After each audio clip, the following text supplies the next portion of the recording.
Order, order. We are now meeting informally. As I informed the House earlier, given the exceptional and grave situation, I've agreed to a request from President Zelensky of the Ukraine to address members of this House about the situation in his country.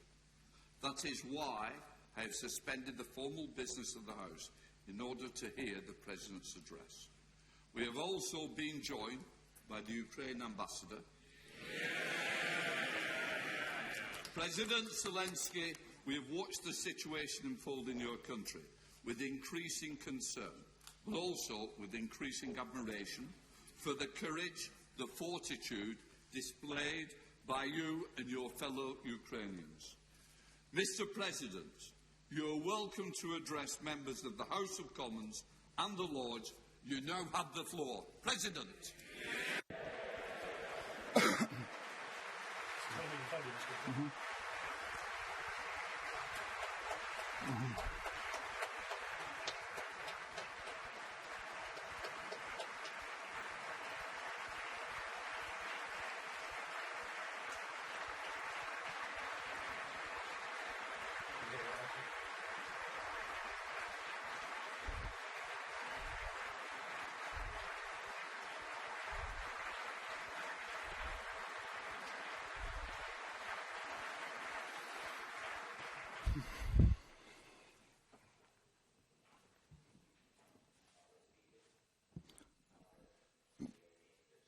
Mr. Speaker, all the members of Parliament, ladies and gentlemen, I'm addressing all the people of the United Kingdom and all the people from the country with a big history. I'm addressing you as a citizen, as a president of also a big country with a dream and big effort. I would like to tell you about the 13 days of war. The war that we didn't start and we didn't want it. However, we have to conduct this war. We do not want to lose what we have, what is ours, our country, Ukraine, just the same way as you once didn't want to lose your country when Nazis started to fight your country. And you had to fight for Britain. 13 days of the struggle. On day 1 at 4 o'clock in the morning, we were attacked by cruise missiles. Everybody woke up, people, children, the entire Ukraine, and since that we have not been sleeping. We have all been fighting for our country with our army.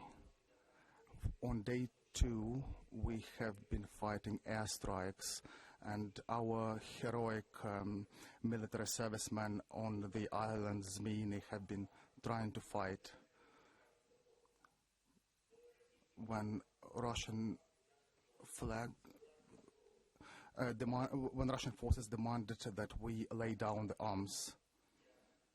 However, we did continue fighting, and we did feel our force, the force of our people that will oppose the occupants until the end.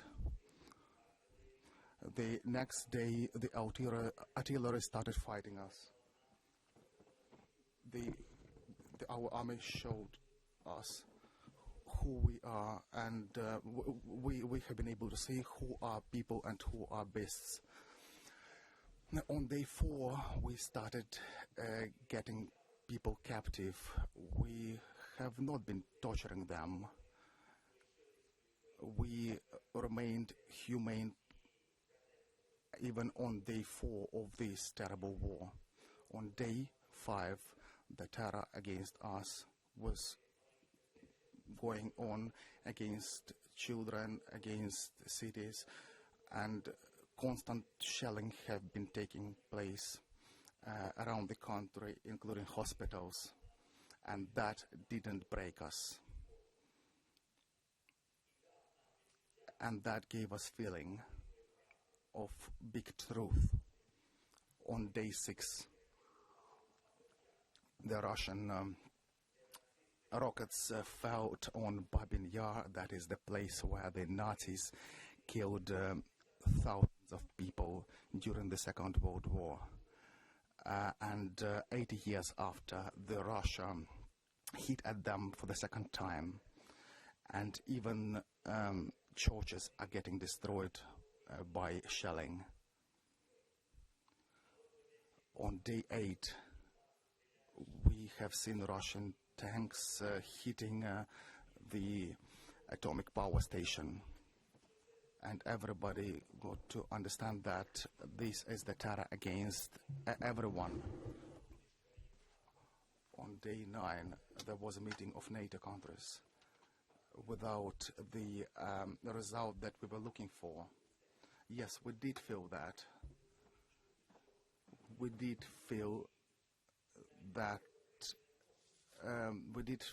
unfortunately that the alliances don't work properly always, and the no-fly zone cannot be enforced. And on day 10, the Ukrainians started protesting en masse, stopping the armored vehicles with their own hands. And on day 11, the children and cities were being hit, and hospitals as well, with the rockets and constant shelling. And on that day we realized that Ukrainians became heroes. The entire cities, children, adults. And on day 12, the losses of Russian army exceeded 10,000 people killed. And also including the general, and that gave us hope that there will be some kind of responsibility for those people in front of the court. On day 13, in the city of Mariupol that was attacked by the Russian force, a child was killed. They do not allow any food, any water, and people started panicking. I think everybody can hear that people do not have water over there. Over 13 days of this situation, over 50 children have been killed. These are the children that could have lived, but these people have taken them away from us. The United Kingdom, Ukraine were not looking to have this fall. The Ukraine have not been looking to become big, but they have become big over the days of this war. We are the country that are saving people despite having to fight one of the biggest armies in the world. We have to fight the helicopters, rockets. The question for us now is to be or not to be. You all know this Shakespearean question. For 13 days, this question could have been asked, but now I can give you a definitive answer. It's definitely yes, to be. And I would like to remind you the words that the United Kingdom have already heard, which are important again. We will not give up, and we will not lose. We will fight till the end, at sea, in the air. We will continue fighting for our land, whatever the cost. We will fight in the forests, in the fields, on the shores, in the streets. I would like to add that we will fight on the banks of different rivers like Dnieper, and we are looking for your help, for the help of the civilized countries. We are thankful for this help, and I'm very grateful to you, Boris. Please increase the pressure of sanctions against this country, and please recognize this country as a terrorist state, and please make sure that our Ukrainian skies are safe. Please make sure that you do what needs to be done and what is stipulated by the greatness of your country. Best of all to Ukraine and to the United Kingdom.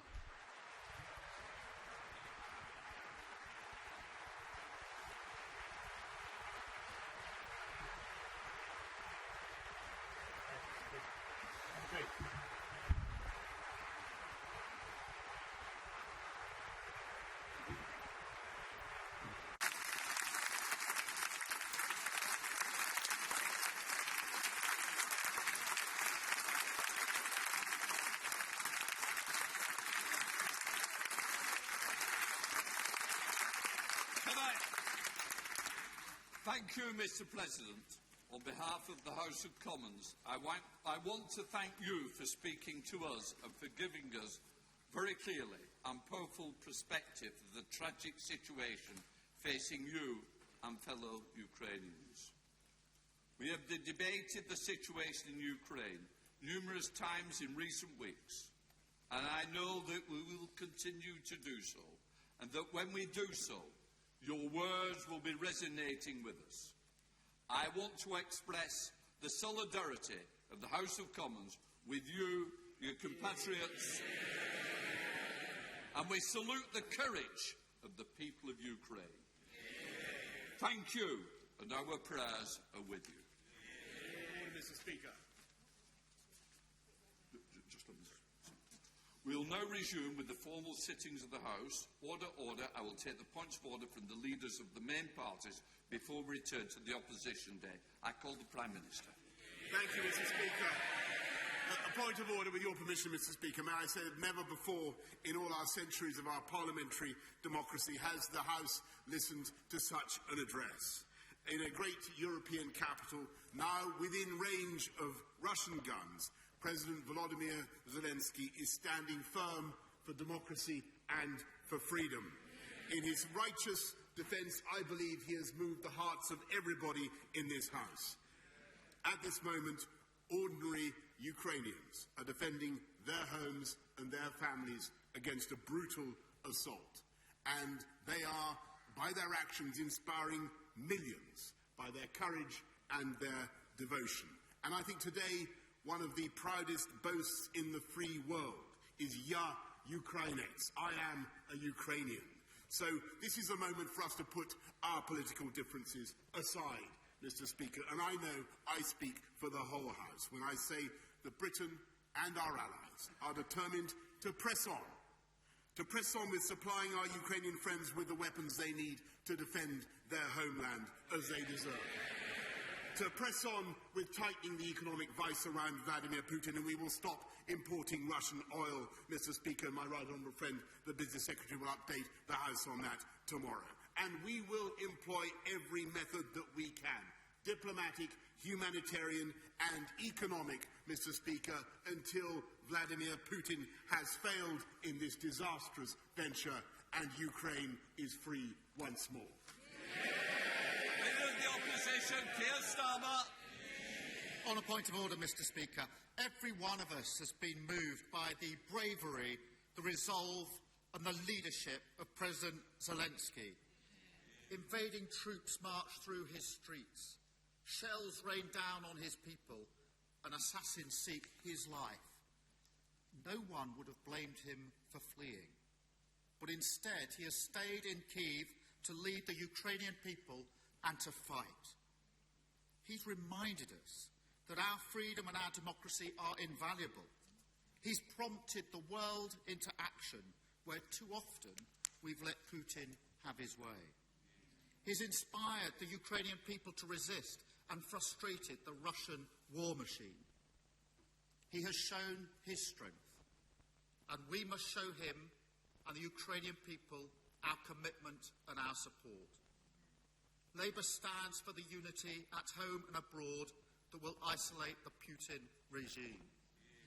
Labour stands for the toughest sanctions that will cripple the Russian state.